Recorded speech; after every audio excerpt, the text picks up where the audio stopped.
মুসলমান ভাইদের প্রতি সালামু আলাইকুম, হিন্দু দাদার প্রতি নমস্কার, অন্যান্য জাতির প্রতি আন্তরিক প্রীতি ও শুভেচ্ছা ভালোবাসা রইল।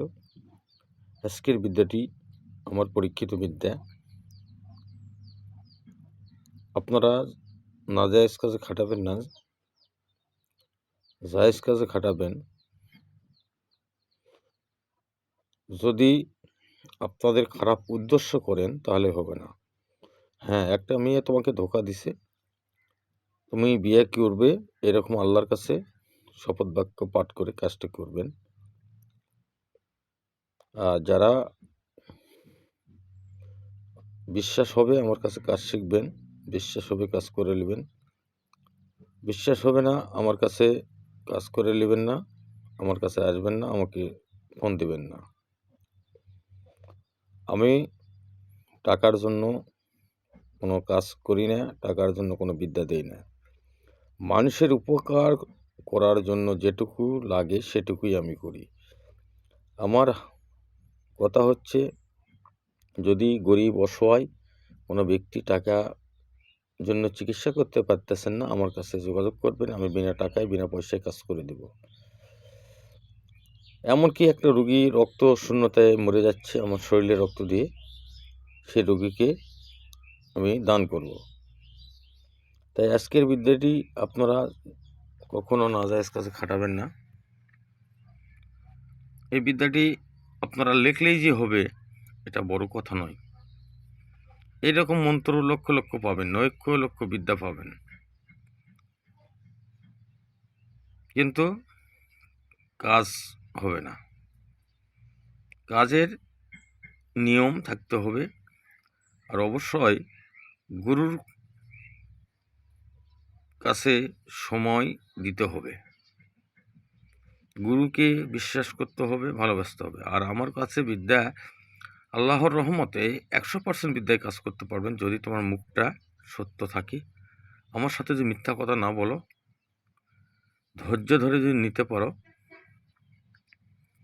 তাহলে আল্লাহর রহমতে 100% গ্যারান্টি সহ কাজ করে দিতে পারবেন বা কাজ করবেন। সর্বপ্রথম এই বিদ্যাটি শুক্রবার জুমার নামাজের পর অবশ্যই আপনারা, এটা আমি মুসলমান ভাইদের জন্য বেশি প্রযোজ্য করলাম, হিন্দু দাদারা করলেও হবে, সমস্যা নেই। কিন্তু মুসলমান হয়ে থাকলে নামাজের পর অবশ্যই 21 বার দরুদ শরীফ পড়ে নিতে হবে। হিন্দু দাদারা হলে হিন্দু ধর্মের আপনারা ঈশ্বর মহাদেবের নাম স্মরণ করে কাজ করবেন। প্রথমেতে এই কাজটি করতে গেলে মেয়ের পরনের যে কোনো একটা কাপড় লাগবে, তারপরে লাগবে যেটা শ্মশানের কয়লা, কাম সিঁদুর, জাফরন, কালি, মরামতা সিঁদুর, প্রেমমণি, মনামণি, সূর্যমণি, উদয়মণি। এগুলো একত্র করতে হবে। একত্র করিয়া, ভালো করে বাটে একত্র করিয়া, শনিবার দিন যে ব্যক্তি মারা গেছেন তার কবর জাগাইয়া একটি খাড়ালের বাঁশের কাবাড়ি বলেন আর কাঠি বলেন নেবেন, নিয়ে ওই কলম তৈরি করতে হবে। একটা কলম তৈরি করি এই দোয়াটি লিখতে হবে, লিখে একটা মাদুরির মধ্যে ঢোকাতে হবে। কিন্তু এখানে মেঘ যদি আনেন, ওই মাদুরিতে মেঘ যদি আনেন, তাহলে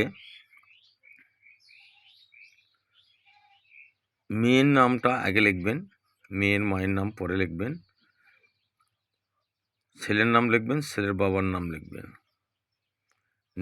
নেখে মাদলিতে ভরে বা তাবিজে ভরে মেয়ের চলাচলের রাস্তা পুঁতে দেবেন। আর দুইটা তাবিজ বানাবেন। একটা ছেলের বাড়ির